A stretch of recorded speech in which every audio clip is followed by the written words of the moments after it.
Mohon maaf ini, mohon maaf Bapak-bapak pengurus PSSI, mohon maaf. Kalau sepak bola putri kita itu levelnya masih tingkat desa, tingkat kecamatan, kelurahan, nggak usahlah sok-sokan nantangin Belanda yang jelas-jelas kelas dunia. Kalau sekarang sampai kalah 15-0, 15-0, saudara-saudara, itu kan kasihan mental pemainnya. Pemainnya itu mentalnya jatuh, dia akan jadi bahan olok-olokan orang-orang dari seluruh dunia. Kan kasihan saudara-saudara.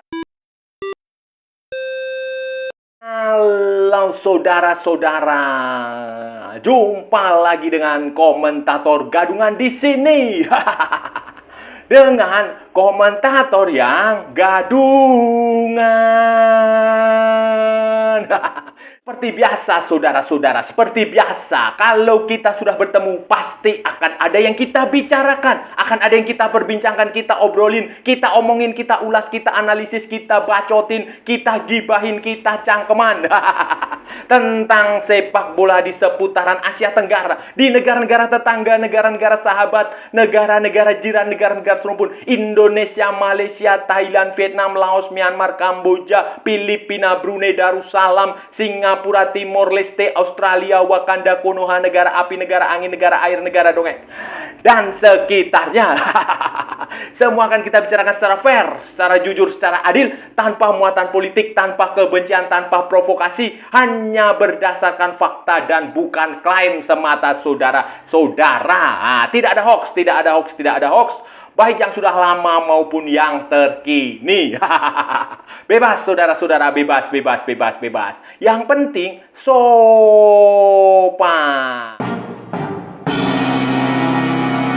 Jadi begini saudara-saudara, jadi begini, Jumat malam waktu Belanda. waktu Belanda atau Sabtu dini hari waktu Indonesia Barat, itu tim nasional sepak bola putri Indonesia, Garuda Pertiwi kita menyebutnya seperti itu, menjalani FIFA Matchday, pertandingan uji coba internasional dalam kalender FIFA melawan Belanda, saudara-saudara, melawan Belanda, tidak tanggung-tanggung. Saya nggak tahu siapa yang punya ide seperti ini, saya nggak tahu. Tetapi itu faktanya, Indonesia melawan Belanda. Peringkat FIFA-nya itu sudah 11 atau berapalah, pokoknya itu kelas dunia. Dan Belanda ini adalah perempat finalis Piala Dunia Wanita terbaru 2023. Sebelumnya waktu Piala Dunia 2019 itu mereka runner up melawan Indonesia, tim nasional Indonesia yang ranking FIFA-nya itu jauh sekali dengan pemain-pemain yang mayoritas adalah semi profesional. Bahkan ya semi profesional dia sebenarnya amatir juga.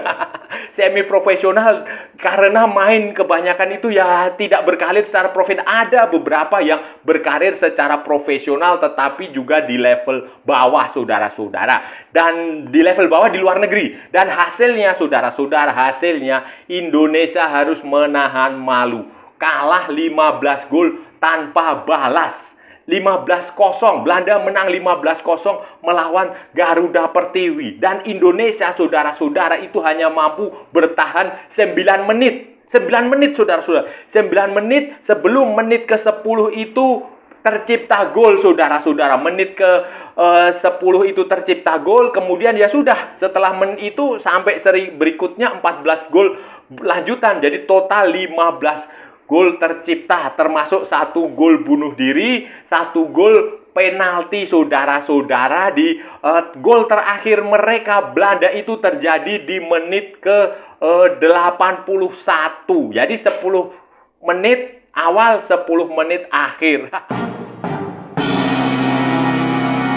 Dari Belanda, saudara-saudara, itu tentu saja wajar dan normal. Tetapi yang cukup mengejutkan ya skornya itu, saudara-saudara, sampai 15 gol. 15-0 atau 0-15. Kalau kalah 0-15, kalau menang 15-0. Itu saudara-saudara, itu yang membuat mengejutkan, dan itu sudah mendunia. Kekalahan itu mendunia, disebar ke seluruh dunia, diberitakan ke seluruh dunia, media-media seluruh dunia lah, internasional, bahwa ini salah satu kekalahan terbesar, skor terbesar dalam sejarah sepak bola putri di Eropa, di pertandingan, ya mungkin seluruh dunia lah. Itu rekor yang sangat mengecewakan sekali. Dan ya memang wajar Indonesia kalah, karena Belanda ini, saudara-saudara, ya kalau mau tahu itu punya pemain-pemain yang luar biasa saudara-saudara, pemain-pemain luar biasa, kemudian prestasi mereka luar biasa, seperti yang saya bilang tadi, Piala Dunia runner up, kemudian yang terbaru perempat final di Eropa juga mereka pernah juara. Jadi ini Belanda, dan mereka juga punya liga, kompetisi di Belanda, liga di Belanda itu liga perempuannya, liga putrinya itu salah satu yang terbaik di Eropa selain liga di Spanyol, kemudian liga di Jerman, kemudian liga di Inggris, sudah Prancis, kayak begitulah. Pokoknya ini salah satu liga. Jadi wajar, dan pemain-pemain mereka juga merumput di berbagai macam klub sepak bola. Misalnya kita lihat saja nih, ada yang main di Arsenal, itu si Daphne van Domselaar, kiper. Kemudian Liskop itu main di Leicester City. Ada pula Dominic Jensen, itu main di Manchester United. Ada lagi Lynn Wilms, itu main di Wolfsburg. Kemudian Sherida Speed itu main di Ajax Amsterdam. Kemudian Jackie Groenen main di Paris Saint-Germain. Ada lagi Jill Rohr itu main di Manchester City. Kemudian Damaris Egurola itu main di Lyon. Kemudian wicket kapten itu main di Chelsea. Kemudian ada lagi Esme Brook itu main di Barcelona. Kemudian ada lagi Rome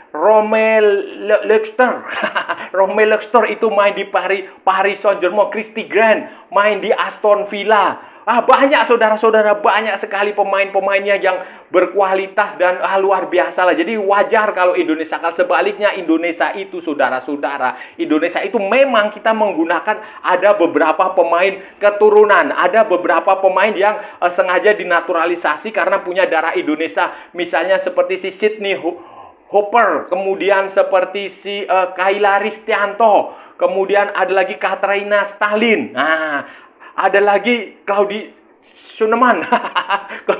Kalau Sineman mah nggak perlu dinaturalisasi, dia orang Indonesia, lahir dan besar. Ada juga pemain yang main di luar negeri seperti si Zahra Musdalifah di Cerezo Osaka. Kemudian ada Helsa Maisaroh di Ryukyu FC di Jepang sana, tetapi kan Ryukyu itu level bawah. Kemudian ada lagi Fanny Supriyanto main di Arab Saudi di Al-Hamah. Selebihnya adalah pemain-pemain di Liga 1 Putri yang vakum sudah cukup lama. Ada lagi yang juga cuma di level Pengprov, Asosiasi Provinsi. Jadi itu level mereka masih amatir, masih semi profesional saudara-saudara.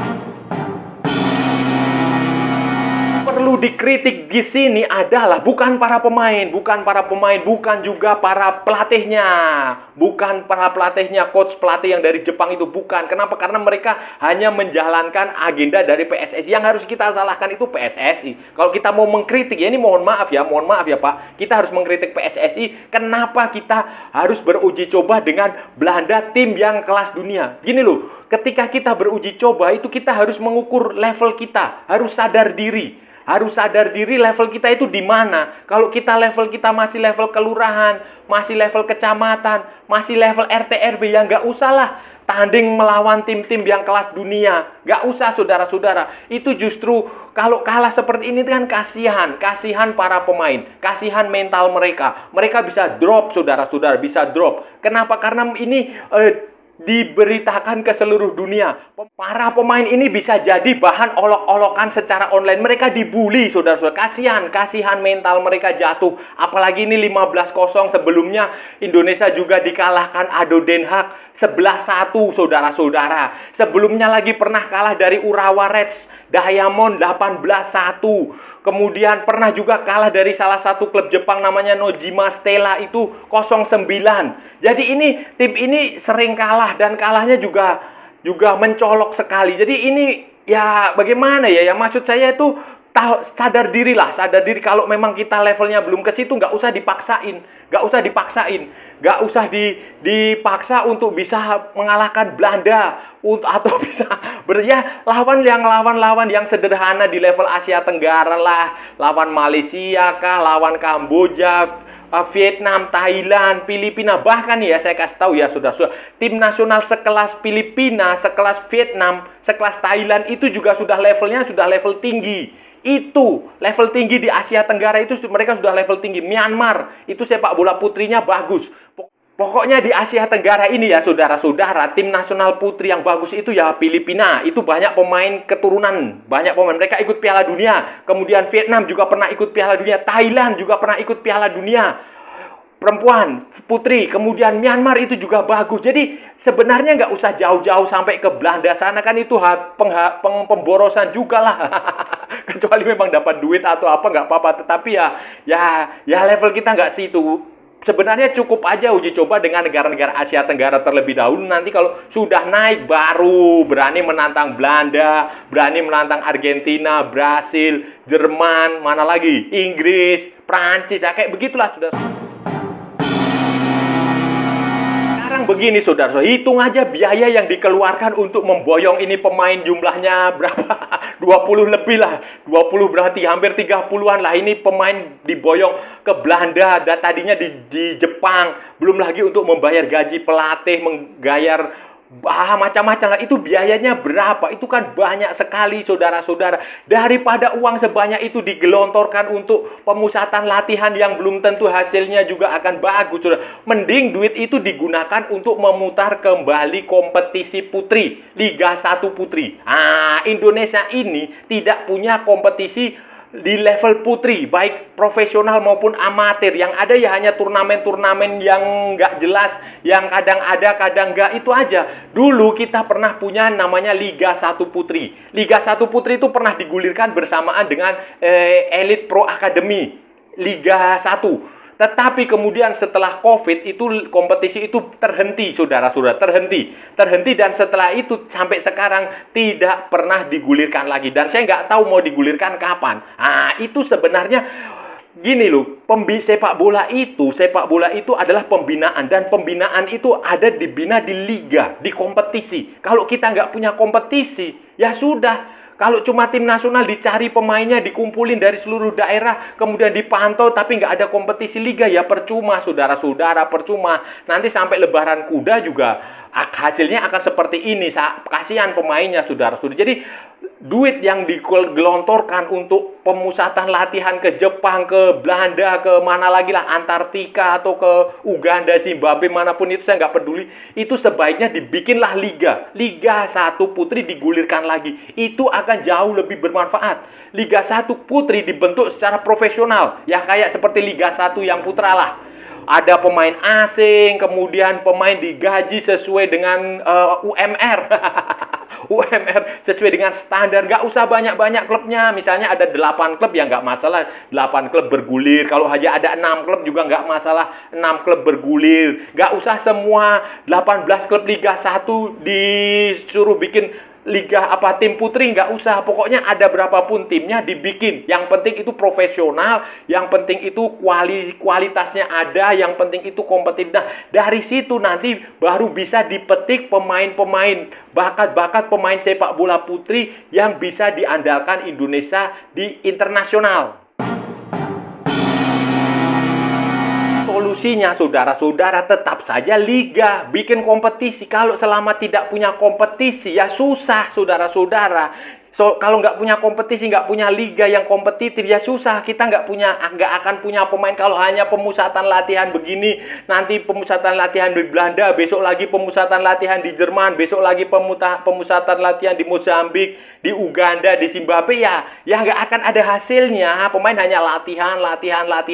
Nanti kalau bertanding menghadapi tim yang lebih tangguh, kita dibantai 10-0, 15-0, berapa kosong tadi itu? 11-1. Itu kan kayak begitu nanti hasilnya. Jadi kalau pemain itu dikumpulkan dalam liga, punya kompetisi yang bagus, ya itu akan bagus. Mereka akan teruji, mereka secara kualitas, mereka akan terbiasa bertanding dalam sebuah level yang tinggi, berbiasa bersaing, berlatih setiap minggu, bertanding setiap minggu, kompetisinya jalan. Jadi begitu, saudara-saudara, solusinya. Jangan lagi seperti ini, kecuali kayak di Filipina. Filipina itu memang dia nggak punya liga yang cukup kompetitif di sektor putri, tetapi mereka punya pemain-pemain diaspora yang main di Amerika Serikat, di liga, di WMLS atau apalah, pokoknya di liga putrinya Amerika itu, pemain-pemain utama. Kecuali kita punya seperti itu. Misalnya kita punya pemain diaspora yang main di Barcelona, main di Manchester City, Ladies, Arsenal Ladies, Chelsea Ladies, itu baru. Nggak usah ada liga juga tidak baik. Ya tetap harus ada liga, sudah. Selain liga, ini yang paling penting dan ini juga menjadi penyakit di sepak bola Indonesia. Adalah pemain yang terlalu banyak bermedia sosial. Pemain yang terlalu banyak bermedsos ria itu yang nggak bagus. Karena ya tahu sendirilah pemain-pemain Indonesia bukan hanya di sektor laki-laki di putra, tetapi di sepak bola putri pun ya kalau saudara-saudara lihat Instagramnya, saudara-saudara lihat media sosialnya, TikToknya itu kan ya isinya ya begitulah. Itu harus dikurangi. Itu harus dikurangi. Pemain fokus ke sepak bola saja. Tetapi ya mereka nggak bisa disalahkan juga karena mereka statusnya bukan pemain profesional. Pemainnya adalah semi profesional. Bahkan ada yang amatir, ada yang mahasiswa. Saya nggak tahu ada yang bekerja atau tidak. Tapi kebanyakan itu mahasiswa. Dan pemain-pemain Indonesia ini juga usianya masih amat sangat muda. Belasan tahun.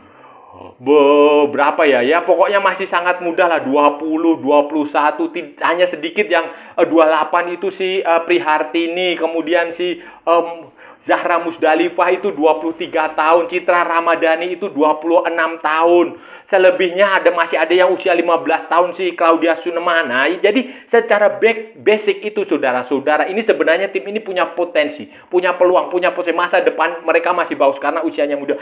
Karena itu harus diperlakukan dengan tepat. Harus dikelola dengan baik. Salah satunya ya menjauhkan diri dari sosial media yang berlebihan. Kemudian liga, seperti yang saya bilang dan saya tidak akan bosan mengatakan ini, berulang kali mengatakan ini liga harus ada. Kalau liga nggak ada ya mau gimana? Mau gimana mereka mau berkompetisi? Bagaimana mereka mau diasah kalau liganya nggak ada? Saudara-saudara, itu tadi pembahasan kita hari ini, saudara-saudara. Kita sudah bicara panjang lebar, panjang sekali, lebar sekali. Semuanya saudara-saudara, dari A sampai Z, dari barat sampai ke timur, dari utara sampai ke selatan, dari Sabang sampai Merauke, dari Pulau Rote sampai Pulau Miangas. Semua sudah kita perbincangkan, semua sudah kita omongin, semua sudah kita obrolin, semua sudah kita gibahin, kita bacotin, kita cangkeman. Semuanya saudara-saudara tentang pertandingan yang dijalani oleh Garuda Pertiwi. Garuda Pertiwi, tim nasional sepak bola putri Indonesia yang menjalani pemusatan latihan dan tur uji coba, sejumlah uji coba internasional di Belanda. Dan hasilnya saudara-saudara, hasilnya mengecewakan sekali, saudara. Ya, bukan hanya mengecewakan, sebelumnya dikalahkan oleh ADO Den Haag Ladies, ADO Den Haag Putri 11-1. Kemudian sekarang giliran dikalahkan oleh Belanda 15-0. Waduh, sebelumnya juga waktu tur di Jepang itu juga sempat dikalahkan oleh Urawa Red Diamonds 18-1, saudara-saudara. Juga dikalahkan oleh Nojima Stella 09. Jadi ya ini bulan-bulan sebelumnya lagi juga kalah dari Hong Kong 2-3, kalah dari Hong Kong 1-4. Menangnya cuma lawan Singapura, lawan Bahrain. Yang negara-negara ya nggak apa-apa, memang level kita begitu. Dan ini memang kekalahan yang memang ya sudah diprediksi, tetapi ya yang harus kita soroti di sini adalah kenapa sih PSSI bersikeras untuk beruji coba dengan Belanda. Belanda itu level dunia. Level dunia, saudara-saudara. Level dunia. Pemainnya itu kalau di level putri ini mereka pemain-pemain the best lah. The best lah. Mereka main di klub-klub seperti Barcelona, Paris Saint-Germain, kemudian mana lagi PSV, Chelsea, kemudian Manchester City, Olympique Lyon, kemudian Manchester United, Leicester City, Arsenal. Itu adalah pemain-pemain yang memang bertabur bintang luar biasa. Dan prestasi Belanda juga, mereka adalah runner up Piala Dunia yang terbaru 2019, Piala Dunia Wanita. Kemudian waktu Piala Dunia 2023 itu mereka juga sampai ke kalau nggak salah perempat final, saudara-saudara. Perempat final. Jadi kan ini memang ya perbedaan kelasnya itu jomplang, saudara-saudara. Sementara pemain-pemain Indonesia itu adalah mayoritas semi profesional. Ada yang amatir, kebanyakan ada yang profesional main di klub luar, tetapi juga itu klub luarnya level-level bawah. Jadi memang perbedaannya ya saya juga heran kenapa harus bertanding melawan Belanda. Kalau kita levelnya masih kelurahan, masih kecamatan, masih RT RW, nggak usahlah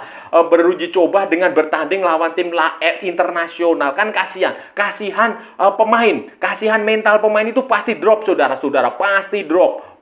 Dan ini mereka pasti akan jadi bahan bulian, bahan olok-olokan dari seluruh Indonesia, bahkan seluruh dunia, karena ini pemberitaannya sudah masif ke seluruh bumi, ke seluruh dunia. 15-0 di pertandingan FIFA Matchday uji coba, saudara-saudara, bayangin.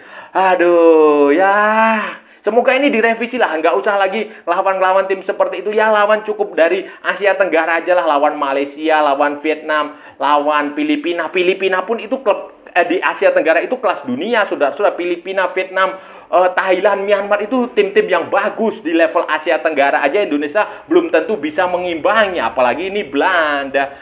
Dan saya rasa sudah cukup ya pembahasan kita kali ini. Kalau ada salah-salah ya mohon maaf. Namanya juga gadungan, wajar kalau gadungan itu salah. Tetapi kalau benar berarti sebuah kebenaran. Kalau saudara-saudara merasa channel ini bermanfaat, berguna, menghibur, menginspirasi, silahkan like, share, and subscribe.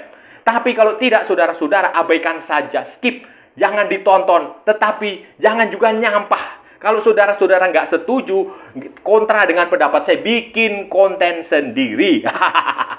Ikuti juga akun media sosial Komentator Gadungan, ada di Instagram, ada di Facebook, ada di TikTok yang bukan TikTok Shop, saudara-saudara. Oke, sampai bertemu lagi di edisi-edisi berikutnya dengan tema-tema yang jauh lebih tidak bermanfaat, dengan tema-tema yang jauh lebih tidak berguna, dengan tema-tema yang jauh lebih membagongkan. Salam olahraga dan merdeka!